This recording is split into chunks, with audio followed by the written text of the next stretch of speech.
The kick hopelessly is back last of all. They come along past the 550. Liberty's Gem only ahead to the Good of Honour Downtown Train.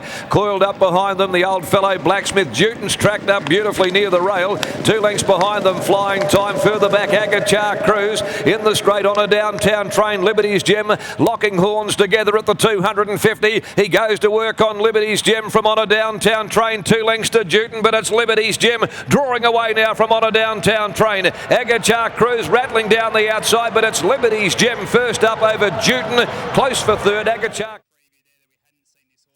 1,000 metres, which is a little bit bizarre for your stable, but geez, you shot he can get the trip as well quite nicely with that speed. Yeah, 1,000 didn't worry me. I've always, look, he's a really top quality sprinter, but last time in I trained him a little differently just to see if we can get a mile. Obviously it's every owner's dream railway. So we just tried the mile just to have a look because he won a Group 3 over 1,400, but doesn't get the trip. And I actually probably question whether he gets 1,400. I think he just might have been better than them on the day in hindsight. So this time in, I've just trained him like a sprinter, and that's what he'll do. But between 1,000 and 1,200 metre races, and he'll go through his grades. So for the people listening in, what do you do differently at home then to change to that 1,000 to 1,200 compared to the 1,416?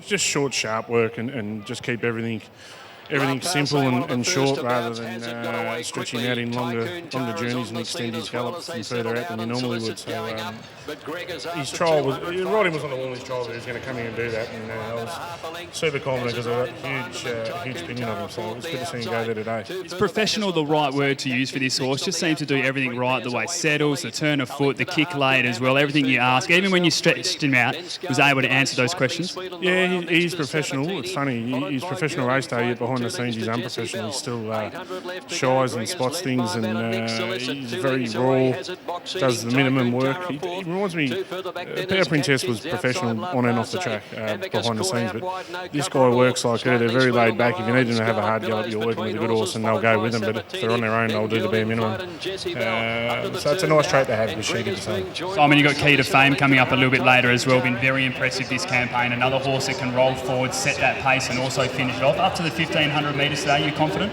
Yeah, it shouldn't worry him. He got the 1,400 and won pretty easy last Saturday. The backup will be interesting to see how we go. It doesn't look as much top end speed. He should go very close, and if he does, it'll be a great day for the Whites. Dan and Sharon, they own Liberty's Gem, and also Key to Fame. It might be a very memorable return to Ascot. Congratulations. Thank you. Peter, a really good performance there by Liberty's Gem, a strong return. You know what this horse is capable of, and seemed to enjoy the 1,000 metres. That's right. Like Simon identified it pretty early. Didn't like it stepped up in distance, but also coming back to Ascot, that's the big plus for him. He loves this track. He's trained here, and yeah, that was the main plus, I think.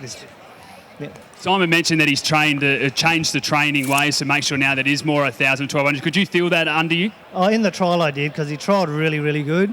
Where last prep his trial was at Lark Hill wasn't as sharp as what this one was. Kyle, our manager, Simon's manager, does a great job with him. He knows him, and he kept declaring him all week. I said, don't get too excited, but it's a pretty good horse in this race. But, you know, he was right and Simon's right, and, you know, it's paid off for the whole stable. A group and a listed winner already, and as you mentioned, this was a really handy field, was able to put them away quite comfortably. And then how good can this horse be this campaign? Well, that's right. He's come out of winning those 3-year-old races to beating older horses now.